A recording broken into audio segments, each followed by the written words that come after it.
The New York Giants have one of, if not the hardest schedules in the 2025 season, and everyone thinks they're due. However, in today's video, I want to give you guys a couple reasons as to why I personally believe the New York Giants are not completely screwed in the 2025 season. Subscribe if you're new and enjoy the video. Let's hop into it. So the best way to start this video off is by actually looking at the schedule, and I'm gonna be honest with you, it's a tough schedule. Because when you look at their schedule, they start off immediately with like 4 straight probably losses or 4 straight really tough matchups. Washington Commanders, the Dallas Cowboys, the Chiefs, the LA Chargers. Week 5, you have the New Orleans Saints. That can kind of go 50-50. I'll definitely take the Giants in that one. Then after that, you got Philadelphia, Denver, Philly again, San Francisco, Chicago, Green Bay, Detroit, New England, a super late week 14 bye week, Washington again, Minnesota, Las Vegas, and Dallas. Let's get this 100% abundantly clear. This is a super difficult schedule, but I don't think it is such a difficult schedule to where this team is realistically only going to win like 1 or 2 games. Like they might only be favored in like 3 or 2 of these games the entire season. Like they will not be favored against any of the NFC East teams nor the NFC North teams. The only teams that I think they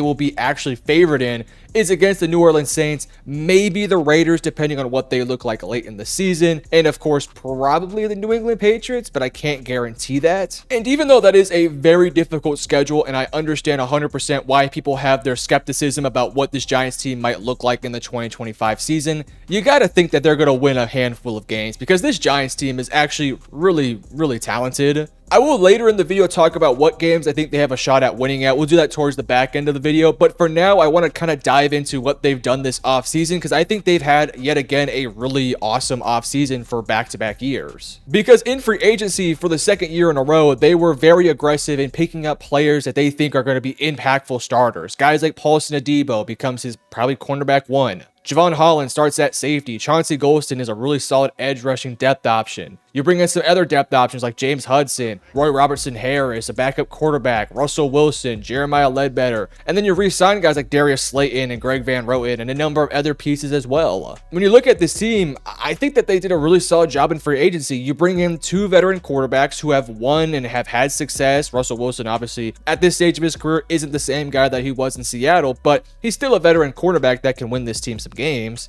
And same thing with Jameis Winston. He's never been a top tier quarterback or anything like that, but I think he's a good enough quarterback to get the team going in the right direction. Paulson Adebo, yes, he had an injury last year, but prior to injuries, he was a really solid cornerback, and this was one of the biggest needs for the Giants, and they addressed it with Paulson Adebo. You pair that up with the Deontay Banks and who they took last year, and all those guys, and I look at that trio of corners and say that there's some good players there with also some decent depth. Javon Holland had a bit of a down year last year, but for the most part of his career, he's been one of the better safety prospects in the NFL. He now steps onto a team that has an improved secondary with a couple other pieces in the safety room, and I think Javon Holland's going to be a nice, impactful starter for this team. Same thing with Chauncey Golston. Last year, he had kind of a bigger breakout season with the banged-up Dallas Cowboys, and he's not going to be asked to be a starter, but rather more of a depth option, and I think he's going to be a really solid backup option coming off the edge. He also has flexibility to probably play on the inside on some snaps. And then just down the board, bringing in some new pieces. Bringing back Darius Slayton was one of the bigger shocks of the offseason. I thought for sure he was out the door. And he's an awesome wide receiver too next to Malik Neighbors. So in totality, like they had a really nice free agency, but then they backed it up with, in my opinion, one of the better drafts in the NFL draft. Because in the NFL draft, obviously take Abdul Carter, they trade back up for Jackson Dart, they draft Darius Alexander, Cam Scatterbo, Marcus Mbo, Thomas Fidone, and Corey Black. I thought this was one of the better draft classes in the NFL draft. Now, we'll talk about Jackson Dart here in a second, but quickly, I do want to mention Abdul Carter. We've talked about him so much on this channel and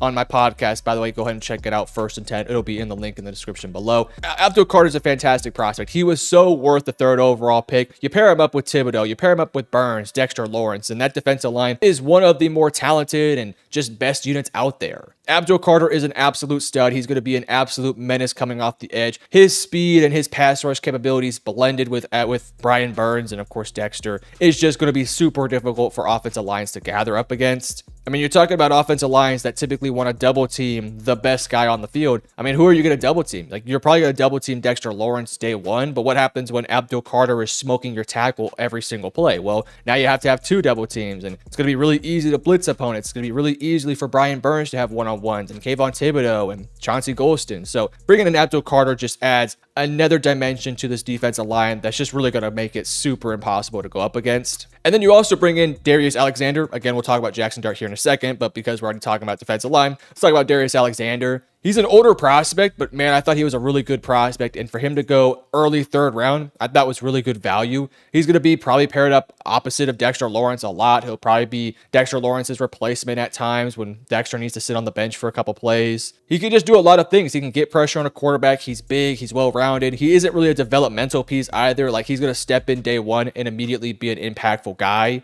Now, the Jackson Dart conversation is interesting. I will be abundantly clear here. I did not think Jackson Dart was a first-round quarterback. Frankly, I didn't think he was a second-round quarterback. If I was to go a step further, I think third round was kind of the sweet spot for Jackson Dart. But with that said, from everything that I have heard, it does feel like the New York Giants are big-time fans of Jackson Dart. So that does make me feel a little bit more confident about the pick. At the end of the day, this was a Giants team that kind of had to pick up a quarterback at some point in the draft. And frankly, I'm a little surprised they did not go with the Shedeur Sanders, but from what I heard and what we've all heard, apparently the meetings did not go well and Jackson Dart met well with the team. So kind of checks out. Now, again, I think Jackson Dart has a lot to work on, but I also do think that he has a nice base that he already kind of has. I do not think that Jackson Dart should start this season, especially with the schedule they have. I would ride the entire season with Russell Wilson and Jameis Winston and let Jackson Dart develop, because the last thing I want to do with Dart is throw him into the wolves, throw him out there against some of these really awesome teams they have to go up against and kind of expose the flaws of Jackson Dart. Right now, because of Ole Miss and the system that he ran, he doesn't really know how to go through progressions. He's kind of a one-read guy at times. He can go through reads. I've seen him do it before, but just not at a very elite, quick level. I do think he has a well-sized body. I think his arm is solid and everything about him, like the moxie, the aura, the way he kind of goes about things. He looks to be the guy that could become the guy. I just worry about the actual on the field stuff, because everything off the field and everything that you see before he actually, gets on the football field is really good. He's been looking solid in practices, but again, in live reps, I want to see him be able to go through progressions, make high level reads, make tight window throws. And there was times last year where Ole Miss would it was such a one read system that there would be times where Trey Harris would run a deep post or he would run a streak or whatever, and Jackson Dart would throw that ball up no matter what, even if it was triple covered. And sometimes he got bailed out, sometimes he did not get bailed out. I also think when you look back at like that Florida game, which, man, if you are a Jackson Dart supporter, just throw that whole game out, because the ending to that game was putrid. I mean, it was embarrassing in a lot of ways, and I thought it was a really bad representation of Jackson Dart. So for Dart in his career, I do hope that he could take that next step. Again, with this schedule the way it is and with how tough everything is going to look in front of him this upcoming season, I would not personally start him at all. But this is a team that has a head coach and a general manager with a lot of pressure to succeed this upcoming season.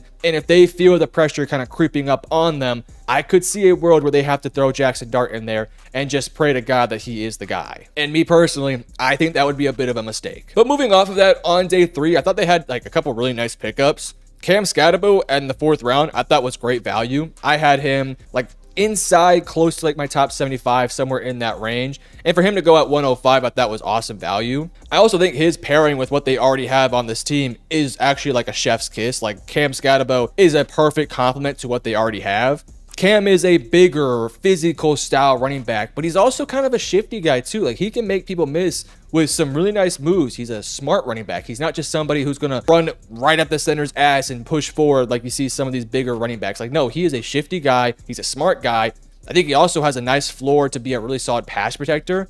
And surprisingly, for somebody who is as big as Cam Scatterbo, he can actually work in the pass game. I could see a world where he gets like 10 to 15 carries a game while also getting a couple pass receiving snaps as well, because he is a good receiving back and he can have a nice floor to be a good, runner or a good blocker for their young quarterback. I really like the pick at 105. They needed that second guy opposite to complement what they already have, and Cam Scatterbo is kind of the perfect guy for that running back room. So I do think he'll have a nice role on this team. I think he'll get a lot of work, and I think it'll be very nice for this roster. Marcus Mbow, I believe that's how you pronounce his last name, or Marcus Bow, went at 154 in the 5th round. I had a late super late day 2, early day 3 grade on him. So for him to fall at around 5, that was really nice value. He is undersized at a like traditional like guard or tackle spot, so he'll have to put on a little bit more weight, but he's a really solid mover. He just moves quite nicely. Even though he is a little bit undersized, he's, you know, pretty damn strong. I think he's a developmental piece that will probably start off as a backup guard, but maybe as time does go on, he could become that starting guard if things work out. And then round 7, Thomas Fidone, Corey Black. You're looking at special teams guys. You're looking at guys who,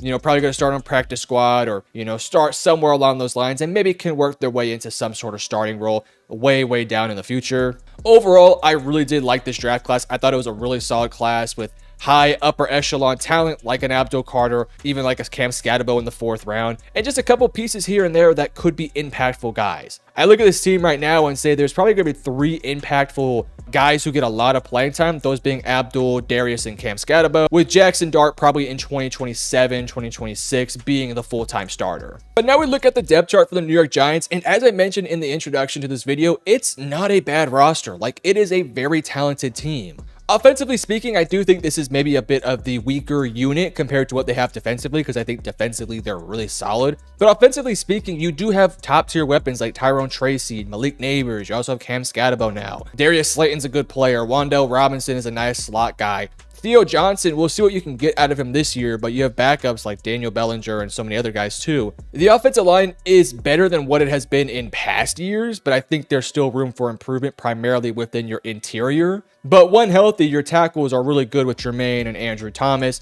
We'll see if a guy like Marcus Mbow or Evan Neal, Lord, let's pray if that one works out. But I think the interior offensive line could definitely use some work. Now, again, I don't think this offense is going to be ridiculously good next year. Like, this was a pretty below average offense last year. I think it'll probably be around below average this year with slightly better quarterback play and a better running game too, because I do believe in Cam Scatabo and what he can bring to this team. I just want to kind of set the expectations pretty low right now, because I just don't think that either Russell or Jameis are going to step in there and instantly make this team like a 30-point per game like roster. Like, I'm expecting this team to stick to between like 24 to 15 points a game, which is fine because I look at this defense and I say, yeah, this defense can win this team a lot of games. Because defensively speaking, as I mentioned earlier, I think the defensive line is just ridiculously talented. I also think their front 7 in general is really talented. Abdul Carter, Kayvon Thibodeau, Brian Burns. You have a bunch of depth options there. Chauncey Golston, Dexter Lawrence, Darius Alexander, I do think at some point will take over that second starting role. Your linebackers, Bobby Okereke, Micah McFadden. Your secondary is very improved from last year. You're really hoping that Deonte Banks can take that step forward, because he's been really not so great so far in his career. But you have that cornerback 1 in Paulson Adebo. Drew Phillips looked really good last year. Your safety duo is solid with Tyler Nubin and Javon Holland.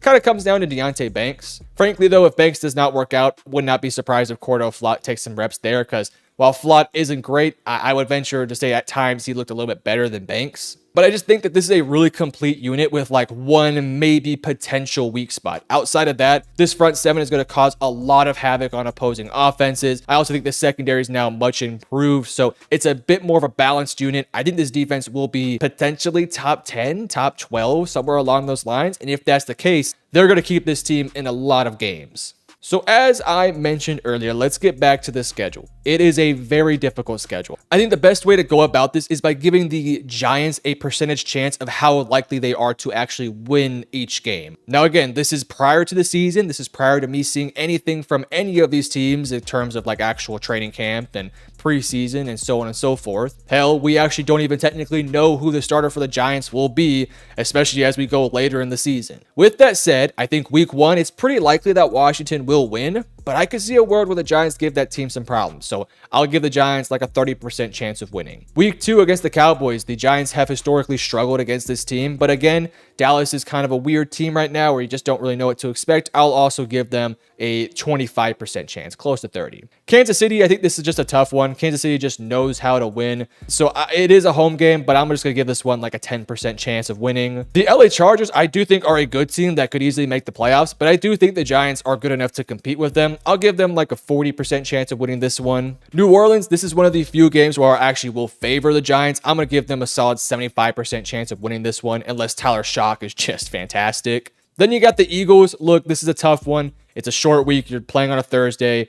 in prime time versus Philadelphia. I don't think you're going to win. I give you like a 5% chance of winning this one. Versus Denver, I think this is one of the best defensive teams in the NFL. I expect this one to probably be a bit of a low-scoring game, but you do have some extra time because of that Thursday game. So because of that, I'll give them like a 35% chance of winning this one. Philadelphia, yet again, 5. San Francisco is kind of interesting. If San Francisco is healthy, it could be a bit of a tough matchup, but I'm going to go ahead and just give this one like a 40% chance that the New York Giants win, but I do favor San Francisco. Against Chicago, if we assume Chicago is a good team next year, which I'm going to make that assumption, then I think Chicago should win this one, but you never know with Chicago. So for now, I'll stick to 35% here as well. Green Bay is very interesting. They're a competitive team with a good quarterback, with some good pieces. But I do think the Giants could get this win here. Like, I think this will be a bit more closer than people think. With that said, I will favor Green Bay. I'll give the Giants like a 40% chance of winning that one. Versus Detroit, if Detroit's healthy, I don't see the Giants being able to score that many points. So I'll give them like a 10%. New England, I'll say it's 50-50. I do think New England has a good roster, but I think the Giants are more talented.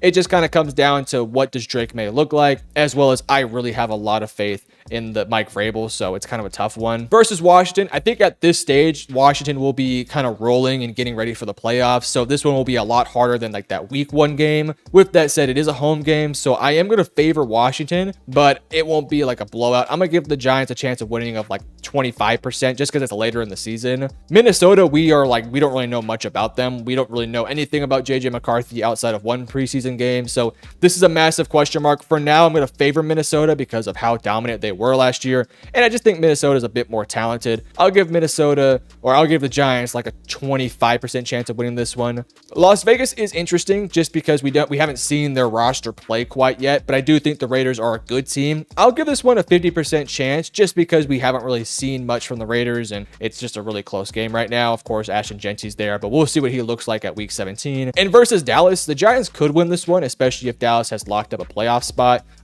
If Dallas is, benching their starters prior to the playoffs.